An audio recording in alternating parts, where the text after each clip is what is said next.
नमस्कार दोस्तों। और आज की इस वीडियो के अंदर अपने जीएसटी से रिलेटेड एक बहुत इंपॉर्टेंट टॉपिक पर डिस्कस करेंगे। टॉपिक हमारा रहेगा भी जीएसटी में आरसीएम टैक्स क्या होता है और जीएसटी में एफसीएम टैक्स क्या होता है। आरसीएम टैक्स की जो रिपोर्टिंग होती है वो हमें जीएसटी रिटर्न में कहाँ करनी होती है, कौन से फॉर्म में करनी होती है, और एफसीएम टैक्स की रिपोर्ट हमें जीएसटी रिटर्न में कहाँ करनी होती है। अगर अपने टैक्स की बात करें तो आरसीएम टैक्स या फिर एफसीएम टैक्स हो, ये गवर्नमेंट को टैक्स डिपॉजिट कराने की जो लायबिलिटी है वो किसकी बनती है, सेलर की बनेगी या फिर बायर की बनेगी। यानी कि जो हमारा सप्लायर है जिनसे हमने गुड्स परचेज किए वो टैक्स जमा कराएगा या फिर जो गुड्स परचेज कर रहा है जो खरीदार है वो जमा कराएगा। तो ये सारी बातें आज की इस वीडियो के अंदर अपनी पूरी डिटेल और प्रैक्टिकल मेथड में सीखेंगे आरसीएम और एफसीएम के कंसेप्ट को। और ये भी समझेंगे भी एफसीएम की जो टैक्स की लायबिलिटी है वो किस कंडीशन में लागू होती है, किस पे लागू होती है, उसका क्या क्या प्रोसेस है, और आरसीएम की कंडीशन कहाँ लागू होती है और उसका क्या कंसेप्ट होता है। तो ये आज की जो वीडियो है स्पेशल उन अकाउंटेंट लोगों के लिए तो बहुत ही ज़्यादा इंपॉर्टेंट है जिन्होंने रिसेंटली अभी किसी कंपनी में एज ए अकाउंटेंट पोस्ट में जॉब की शुरुआत करी है, या फिर वो किसी इंस्टीट्यूट से कोई प्रैक्टिकल अकाउंटिंग कोई कोर्स कोई सीख रहे हैं। तो उनको आरसीएम और एफसीएम टैक्स का जो बेसिक कंसेप्ट है वो क्लियर होना बहुत ज़्यादा जरूरी है। और अक्सर ये इंटरव्यू के दौरान इस बातें पूछी भी जाती है भी आरसीएम टैक्स क्या होता है, कब जमा करवाना होता है, किसके ऊपर लागू होता है, एफसीएम टैक्स क्या होता है, इसकी परिभाषा क्या है। सब कुछ आपको बेसिक और प्रैक्टिकल मेथड में भी ये सब कुछ सीखना होता है। आप टेली सॉफ्टवेयर को बहुत अच्छी तरीके से प्रिपेयर कर लेते हो, सारी कमांड्स आपको पता है, हर टाइप की प्रैक्टिकल एंट्री भी आप सॉफ्टवेयर में कर लेते हो। जीएसटी रिटर्न है चाहे अपने बैलेंस शीट की बात हो, जीएसटी रिटर्न की बात हो, सब कुछ आप अच्छी तरीके से प्रिपेयर कर लेते हो बिना किसी एरर के। बहुत अच्छी बात है। लेकिन इसके साथ साथ जो हमारे कुछ टेक्निकल ऐसे पॉइंट्स होते हैं जीएसटी में उनको भी समझना बहुत ज़्यादा जरूरी होता है। तो आज की इस वीडियो के अंदर आपको मैं बहुत ही सरल भाषा में और इजी लैंग्वेज के अंदर बता दूंगा कि आरसीएम और एफसीएम का मतलब क्या होता है। वीडियो पसंद आई तो वीडियो को आप लाइक जरूर कर देना, और इसी टाइप की और नई नई वीडियो देखने के लिए हमारे चैनल को भी आप जरूर सब्सक्राइब कर लेना, और वीडियो को आप ज़्यादा से ज़्यादा शेयर भी जरूर कर देना। तो सबसे पहले अपने बात करते हैं एफसीएम टैक्स और आरसीएम टैक्स, इनकी फुल फॉर्म क्या होती है। आरसीएम टैक्स का मतलब बन गया भी रिवर्स चार्ज मैकेनिज्म, और एफसीएम का मतलब बन गया भी फॉरवर्ड टैक्स का आपका मैकेनिज्म। यानी कि ये दोनों क्या है, एक दूसरे के अपोजिट टैक्स होते हैं। आरसीएम का अपोजिट आप एफसीएम कह सकते हो, फिर एफसीएम टैक्स का अपोजिट है जो आरसीएम टैक्स कह सकते हो। इसकी यहाँ पर जो लायबिलिटी है उसको भी अपने समझेंगे, लेकिन एक बार अपने जो हमारा टैक्स है एफसीएम और आरसीएम इसको अपने अच्छी तरीके से समझ लेते हैं। सबसे पहले अपने बात करते हैं एफसीएम टैक्स की, यानी कि जो फॉरवर्ड चार्ज हमारा मैकेनिज्म जब टैक्स हमारा उसको अपने एक बार समझ लेते हैं। और इसको समझने के लिए हमारे पास में एक टैक्स इनवॉइस है, ठीक है ना। और ये टैक्स इनवॉइस आपने बहुत बार देखा होगा और आपने बहुत बार बनाया भी होगा। अब देखो ये जो टैक्स इनवॉइस है, अब इस टैक्स इनवॉइस के अंदर क्या है, एसएस ट्रेडिंग कंपनी के द्वारा ये टैक्स इनवॉइस बनाया गया है। तो अपनी यहाँ कह सकते हैं भी एसएस ट्रेडिंग कंपनी एक सप्लायर है, यानी कि ये गुड्स बेचने वाला है। तो इसका बायर कौन हो गया, स्मार्ट एड्स। तो ये अपने यहाँ ये कह सकते हैं भी ये एक बायर है, यानी कि ये गुड्स को खरीदने वाला है। और यहाँ एसएस ट्रेडिंग कंपनी ने कुछ प्रोडक्ट है जो सेल किए हैं। यहाँ पर प्रोडक्ट की लिस्ट भी आपके सामने है, क्वांटिटी भी है, लिस्ट प्राइस भी है, सब कुछ है। लेकिन अगर अपने इस टैक्स इनवॉइस की बात करें, जो टोटल वैल्यू है इस इनवॉइस की वो है 98,784 रुपये की। और यहाँ अगर अपने बात करें इसकी टैक्सेबल वैल्यू की, यानी कि जो गुड्स की टैक्स से पहले की जो वैल्यू है बिना टैक्स की, वो है 85,632 रुपये का। और यहाँ पर 85,632 रुपये और प्लस यहाँ पर जो सीजीएसटी और एसजीएसटी जो टैक्स लग गया 13,151 रुपये 76 पैसे का, यानी कि ये दोनों मिला के टोटल 98,784 रुपये की वैल्यू बनेगी। तो लेकिन अब यहाँ पर क्या हुआ, ये जो टैक्स लग गया इनवॉइस के ऊपर 13,151 रुपये का, इसी को अपने बोलते हैं एफसीएम टैक्स, ठीक है। यानी कि अगर कोई सप्लायर है जिन्होंने कोई कस्टमर को टैक्स इनवॉइस दिया है और उस टैक्स इनवॉइस के ऊपर ही उसने टैक्स लगा दिया, तो वो एक तरीके का होता है एफसीएम टैक्स। सीधी लैंग्वेज के अंदर इसकी परिभाषा यही होती है, ठीक है ना। अब मान लीजिए ये तो था गुड्स, अब यहीं पर मान लीजिए कोई किसी टाइप का कोई अदर एक्सपेंसेस होता है, जैसे मान लीजिए कोई फ्रेट है या कोई ट्रांसपोर्ट कोई खर्चा लगा दिया और उस एक्सपेंसेस के ऊपर भी जीएसटी लगा दिया, तो ये भी एक तरीके से अपने कह सकते हैं एफसीएम टैक्स है। और यहाँ पर अब यहाँ पर टैक्स जो जमा कराने की लायबिलिटी अब किसकी बनेगी, जिसने टैक्स इनवॉइस इशू किया है।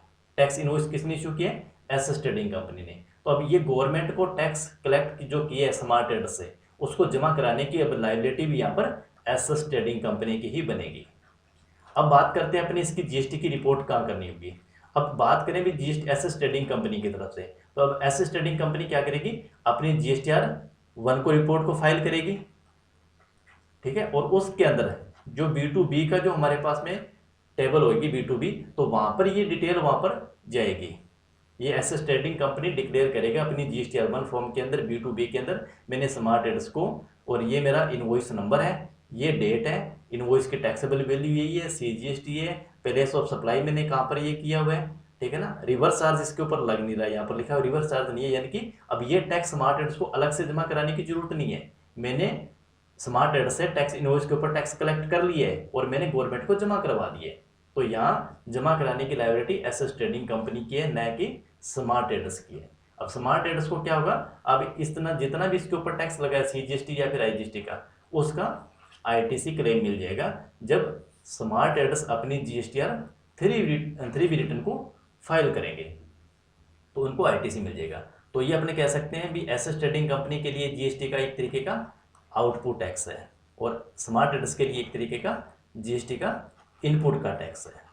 तो यहाँ टैक्स जमा कराने की जो सप्लायर है, जिन्होंने गुड्स सेल किए, वो ही गवर्नमेंट को टैक्स जमा कराएंगे। और अब बात करते हैं अपने RCM की, ठीक है। और RCM जस्ट इसी का अपोजिट हो जाएगा।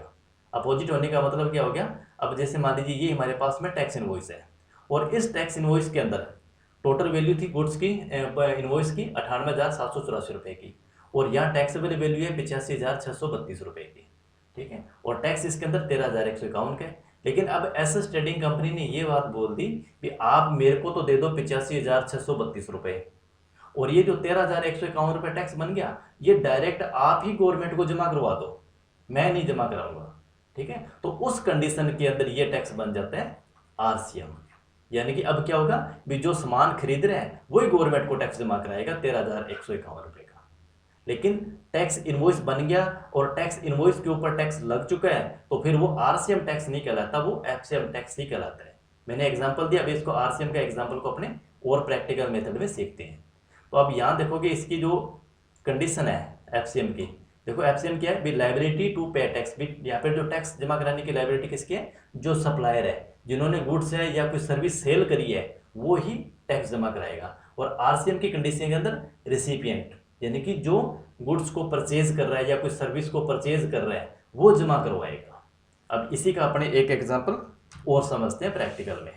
जैसे मान लीजिए हमारे पास में एक कंपनी है ABC ट्रेडिंग कंपनी की, ठीक है, ABC ट्रेडिंग कंपनी।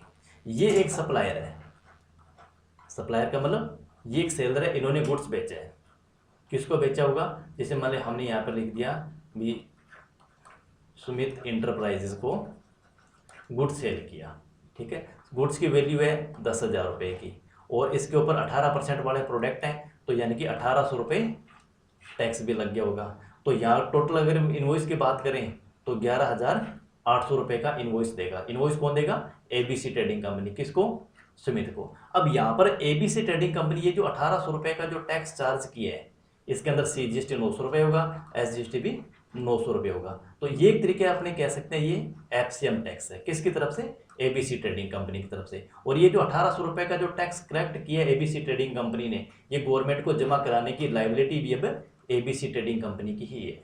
लेकिन अब क्या हुआ, अब ये जो गुड्स है, अब ये गुड्स सुमित इंटरप्राइजेज की कंपनी तक पहुंचने के लिए किसी ट्रांसपोर्ट का सहारा लिया गया, ठीक है ना। ट्रांसपोर्ट मान लीजिए कोई अपने कह दिया भी कोई ABC ट्रांसपोर्ट है, AB ट्रांसपोर्टर है, ये GST के अंदर रजिस्टर्ड नहीं है, ठीक है।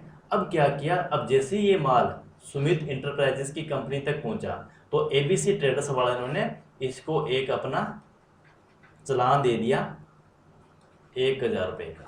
भी अब हमारा किराया बन गया 1,000 रुपये का, जो हमने आपकी कंपनी तक गुड्स पहुंचाए हैं। लेकिन अब ये जो इसको अपने बोलते हैं GTA की सर्विस, गुड्स ट्रांसपोर्ट एजेंसी की जो सर्विस है, ठीक है ना। अब ये भी RCM के अंडर में आती है। अब इसका रूल ये है भी, अगर आपने किसी अनरजिस्टर्ड से कोई सप्लाई अगर आपने रिसीव किया या कोई अनरजिस्टर्ड डीलर से आपने कोई गुड्स परचेज किया, तो वहाँ पर अब आपको RCM जमा कराना पड़ेगा, ठीक है। अब इस कंडीशन के अंदर क्या होगा भी, यहाँ पर GST मतलब जो GST बनेगा 5% का। अब 1,000 रुपये के अंदर जो 5% का GST बनता है 50 रुपये का। अब ये 50 रुपये कौन जमा कराएगा, सुमित इंटरप्राइजेज।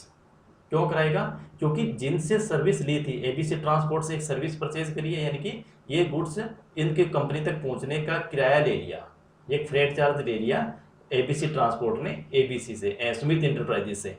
तो अभी इस कंडीशन के अंदर क्या होगा, 1,000 रुपये तो डायरेक्ट एबीसी ट्रांसपोर्ट को पे करेगा सुमित इंटरप्राइजेस, और ये 50 रुपये आरसीएम के रूप के अंदर, जीएसटी के अंदर आरसीएम का टैक्स है, ये गवर्नमेंट को जमा कराना पड़ेगा।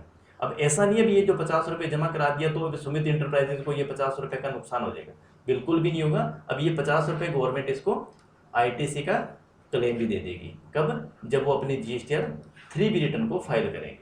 तो अब इस कंडीशन के अंदर क्या होगा, सुमित इंटरप्राइजेस को इस 50 रुपये का एक खुद को एक अपना सेल्फ इनवॉइस बनाना पड़ेगा, ठीक है, भी मैंने आरसीएम गवर्नमेंट को जमा करवाया है और ये मेरे पास में इसकी रिसिप्ट है, और ताकि मेरे को इसका भी क्लेम दिया जाए। तो गवर्नमेंट क्या करेगी, अब इसका जो पैसा एक बार सुमित इंटरप्राइजेस से ही ले लिया कैश के रूप में, और बाद में जीएसटी 3B की रिटर्न जो फाइल करेंगे तो उसी का पैसा 50 रुपये इनको वापस भी मिल जाएगा।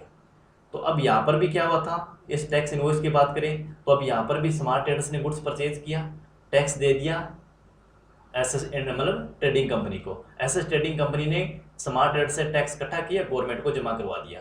लेकिन अब इसका भी इनपुट गवर्नमेंट इसको मिल जाएगा, स्मार्ट ट्रेडर्स को इसका बेनिफिट, जब वो अपनी जीएसटी 3B रिटर्न को फाइल करेंगे। तो यानी कि टैक्स इनवॉइस के अंदर भी अपनों टैक्स दिया और गवर्नमेंट से अपनों ने वापस ले लिया। लेकिन यहाँ पर उल्टा था, भी एफसीएम टैक्स अपनों ने किसी थर्ड पार्टी के थ्रू हमारा गवर्नमेंट के पास में जमा हुआ है।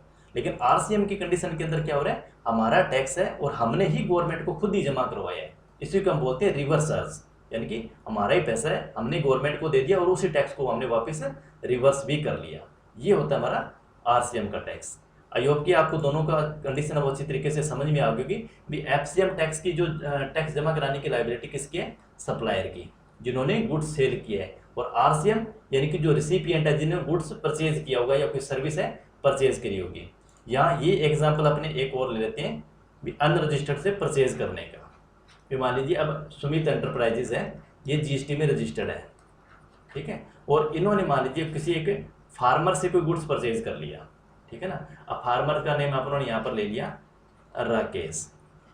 राकेश एक फार्मर है, जीएसटी फार्मर के पास में जीएसटी का कोई रजिस्ट्रेशन होता नहीं है। अब मान लीजिए ऐसे सुमित एंटरप्राइजेज ने राकेश से कोई सामान खरीद लिया, सामान की कीमत है 10,000 रुपये की, ठीक है। अब यहाँ क्या हो रहा है भी सुमित एंटरप्राइजेज एक अनरजिस्टर्ड व्यक्ति से सामान परचेज कर रहे हैं, तो उस कंडीशन के अंदर क्या होगा भी जितने सामान की वैल्यू है, जैसे 10,000 रुपये का सामान परचेज किया तो इस 10,000 रुपये ऊपर क्या होगा, अब यहाँ पर ये 5% का जीएसटी है जो आरसीएम के रूप के अंदर अब सुमित एंटरप्राइजेज को जमा कराना पड़ेगा। क्यों कराना पड़ेगा, क्योंकि अब राकेश है, ये एक फार्मर है, इसके पास में जीएसटी नंबर नहीं है। हाँ, अगर ये होता भी राकेश जीएसटी में रजिस्टर्ड है, ठीक है, और राकेश ने क्या किया, टैक्स इनवॉइस बना दिया 10,000 रुपये और प्लस 5% का जीएसटी, तो फिर उस कंडीशन के अंदर सुमित एंटरप्राइजेज को आरसीएम टैक्स जमा कराने की जरूरत नहीं है, क्योंकि यहाँ पर टैक्स इनवॉइस बन गया और उस टैक्स इनवॉइस के ऊपर टैक्स है जो लग के आ गया। टैक्स आपको एक बार ही जमा कराना पड़ेगा। अगर आपने सप्लायर को टैक्स दे दिया तो आपको खुद को नहीं जमा कराना, अगर सप्लायर ने आपसे टैक्स नहीं लिया तो आपको खुद वो उतने रुपए का जो टैक्स बनता है वो आपको खुद को जमा कराना पड़ेगा। बस ये दोनों में डिफरेंस होता है। तो यहाँ पर इनकी कंडीशन भी होती है भी इसके अंदर जो जीएसटी का रजिस्ट्रेशन है वो एफसीएम के अंदर कंडीशन में होना चाहिए। कब होना चाहिए भी जब उनकी जो टर्नओवर है वो अगर एक्सीड होती है 40 लाख रुपए से, ठीक है ना, और या फिर उनकी कोई सर्विसेज है वो अगर उनकी जो थ्रेशोल्ड लिमिट है 20 लाख रुपए की, अगर उनसे ज़्यादा है तो यानी कि कहने का मतलब हो गया भी जो जीएसटी में जिनके पास में रजिस्टर्ड है, जीएसटी का रजिस्ट्रेशन जिन्होंने ले रखा है वो एफसीएम टैक्स है जो जमा कराएगा। अब टैक्स इनवॉइस लगाता कौन है, जिसके रेगुलर स्कीम के अंदर जो जीएसटी में रजिस्टर्ड होता है वही टैक्स इनवॉइस के ऊपर टैक्स लगा सकते हैं। और यहाँ पर क्या हो गया भी यहाँ पर कोई भी मैंडेटरी रिवर्स चार्ज के लिए, ठीक है, कोई भी यहाँ पर कोई टर्नओवर की कोई बाउंडेशन नहीं है। आरसीएम आपको जमा करवाना है तो करवाना है, टर्नओवर आपकी चाहे भी कितने भी हो। तो यहाँ पर हो गया भी टाइम ऑफ सप्लाई की, ठीक है। अब टाइम ऑफ सप्लाई के भी डेट ऑफ जो इनवॉइस है वो आपको कब बनाया गया था, ठीक है। और यहाँ पर आरसीएम की कंडीशन के अंदर आपको जो सामान है वो रिसीव आपको कब हुआ, यानी कि मान लीजिए कोई टैक्स इनवॉइस बनाया 1 मई को, तो अब यहाँ पर क्या हुआ, जो सप्लायर है उसने तो आपको 1 मई के अंदर टैक्स इनवॉइस बनाया, तो टैक्स इनवॉइस बनाते ही साथ में आपसे टैक्स भी ले लिया। और आरसीएम कब जमा कराएगा भी जब उनके पास में गुड्स पहुंचेगा, यानी कि 1 तारीख को मान चला गुड्स उनके पास पहुंचा 4 मई को, तो अब आरसीएम की जो एंट्री है वो क्या करेंगे, वो 4 मई की उनके पास में रिसिप्ट हुआ तो उन्होंने क्या किया, 4 मई को ही आरसीएम की एंट्री उन्होंने कर दी। हालांकि जमा तो उनको कब कराना पड़ेगा, जब अब अपनी जीएसटी 3B रिटर्न को वो फाइल करेंगे उस कंडीशन के अंदर, तब तक उनको जमा कराना पड़ेगा। तब तक वो सारे आरसीएम पूरे महीने के आरसीएम के टोटल इनवॉइस बना लेंगे और उस इनवॉइस को वो वहाँ पर टोटल जो होगा वो उसको नेक्स्ट मंथ के अंदर जीएसटी 3B रिटर्न फाइल करने से पहले पहले आरसीएम टैक्स जितना भी बनता है वो आरसीएम टैक्स है जो जमा हो जाएगा। अब अपने बात करते हैं जी, इसकी जो रिटर्न है, रिपोर्टिंग है, वो कौन सी जीएसटी रिटर्न के अंदर करनी होती है। तो अगर अपने बात करते हैं आरसीएम की, यानी कि जिसने आरसीएम जमा कराया है, तो आरसीएम का जो इनवॉइस बनाया है, सेल्फ इनवॉइस जो बनाई है, उसकी तो रिपोर्ट अपने को करनी होगी जीएसटीआर 1 के अंदर भी। हमने आरसीएम का इनवॉइस बनाया, इतने नंबर का हमारे पास में इनवॉइस है। और एफसीएम की बात करें तो एफसीएम का मतलब हो गया भी टैक्स इनवॉइस के ऊपर टैक्स चार्ज किया गया। अब इसकी रिपोर्ट भी वो जीएसटीआर 1, ये जीएसटीआर 1 के अंदर करेंगे डॉक्यूमेंट डिटेल के अंदर, कौन, जिन्होंने आरसीएम जमा कराया है। और एफसीएम की डिटेल जाएगी जीएसटीआर 1 के अंदर, लेकिन जाएगी वो B2B के अंदर। और एफसीएम का और आरसीएम का दोनों का इनपुट भी आपको मिलेगा, लेकिन इनपुट भी आपको अलग अलग कॉलम में दिखाना है। इसके लिए हम चलते हैं टैली सॉफ्टवेयर में, ठीक है ना। अब जैसे मान लीजिए मैंने जीएसटीआर 3B को यहाँ पर ओपन कर लिया और यहाँ मैंने इसकी पूरी डिटेल को ओपन कर लिया। मैंने 1 मई से लेकर 31 मई तक का टाइम पीरियड यहाँ पर ओपन किया हुआ है। तो अगर यहाँ पर अपने बात करें, ये देखो 250 रुपये का, आपको मैं एक बार यहाँ दिखा देता हूँ। ये 250 रुपये का मैंने एक आरसीएम बनाया है, ठीक है, ABC ट्रांसपोर्ट से, जो कि एक अनरजिस्टर्ड है। यहाँ पर मैंने 10,000 रुपये का किराया पे किया है ABC ट्रांसपोर्ट को। तो अब यहाँ पर जैसे मैंने ABC ट्रांसपोर्ट को जो किराया पे किया है, तो उसके ऊपर मेरी अब कंपनी की लाइबिलिटी बनती है भी, मेरे को 5% इसका जीएसटी जमा कराना पड़ेगा। तो 5% के हिसाब से मेरा 500 रुपये का टैक्स बन गया, और ये मैंने CGST और SGST के रूप में टैक्स है जो जमा करा दिया। तो अब ये जो टैक्स एक बार तो मैंने जमा अगर मैं कराऊंगा जीएसटी 3B के अंदर, इसकी रिपोर्ट को देखेंगे। Alt F1 मैंने डिटेल के साथ ओपन कर लिया, तो यहाँ पर ये देखोगे भी ये जो 2,000 रुपये है, ये तो मैंने गुड्स सेल किया हुआ है। इसको भी आपको मैं एक बार ओपन करके दिखाता हूँ। ये तो मैंने नॉर्मली जो मेरा प्रोडक्ट है वो मैंने सेल किया है, और उसी प्रोडक्ट के ऊपर मैंने यहाँ पर टैक्स चार्ज किया हुआ है 180 रुपये, 180 रुपये के हिसाब से।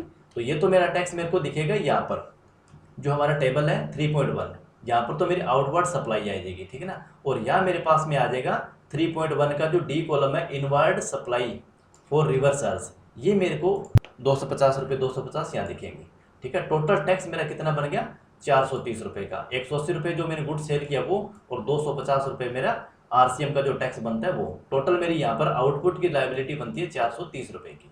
लेकिन अब इसी 430 रुपये के अंदर मेरे को 250 रुपये का जो मेरा जीएसटी है वो तो मेरे को यहाँ पर रिवर्स मिल रहा है। लेकिन अब इस रिवर्स की अगर देखो यहाँ की जो रिपोर्टिंग हो रही है, वो रिपोर्टिंग अब मेरे पास कहाँ हो रही है, इसके अंदर inward supply applicable for reverse charge के अंदर, ठीक है ना। और अगर उसके बाद में अगर मेरे पास में कोई गुड्स का होता, तो यहाँ पर मेरे पास में गुड्स का टोटल भी आ जाता है, यानी कि टोटल हमारे पास यहाँ पर तो टोटल ऑल आ ही जाएगा सारा ये।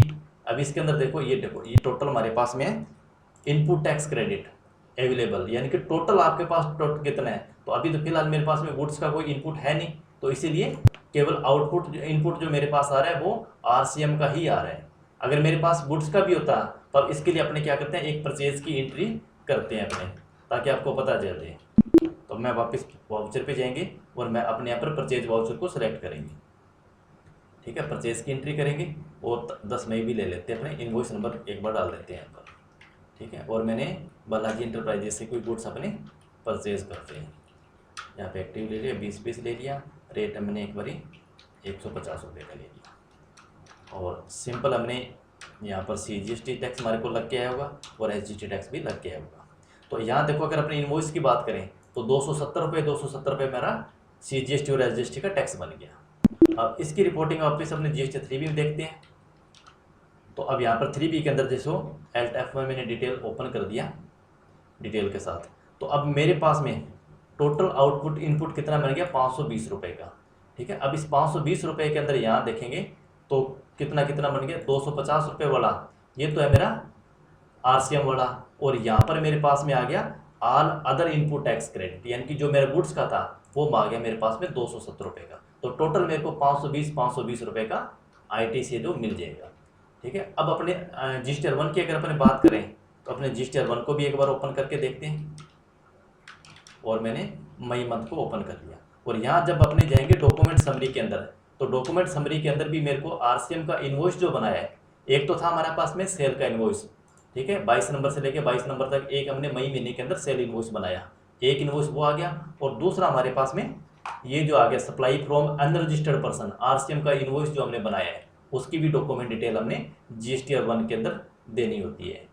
तो आई होप कि आज की इस वीडियो से जो आरसीएम और एफसीएम का जो कंसेप्ट है वो क्लियर हो गया होगा। फिर भी अगर आपका कोई आरसीएम और एफसीएम से लेकर कोई कंसेप्ट आपका क्लियर नहीं हुआ है, कोई डाउट है, कोई क्वेरी है, तो आप हमें कमेंट कीजिए, हम पूरी कोशिश करेंगे नेक्स्ट वीडियो के अंदर आपके सवालों का जवाब देने के लिए। और आज की वीडियो अगर आपको पसंद आई है तो वीडियो को आप लाइक करके जरूर जाना, ज़्यादा से ज़्यादा इस वीडियो को शेयर भी जरूर कर देना, और चैनल को अभी तक आपने सब्सक्राइब नहीं किया तो प्लीज़ वो भी जरूर कर लेना।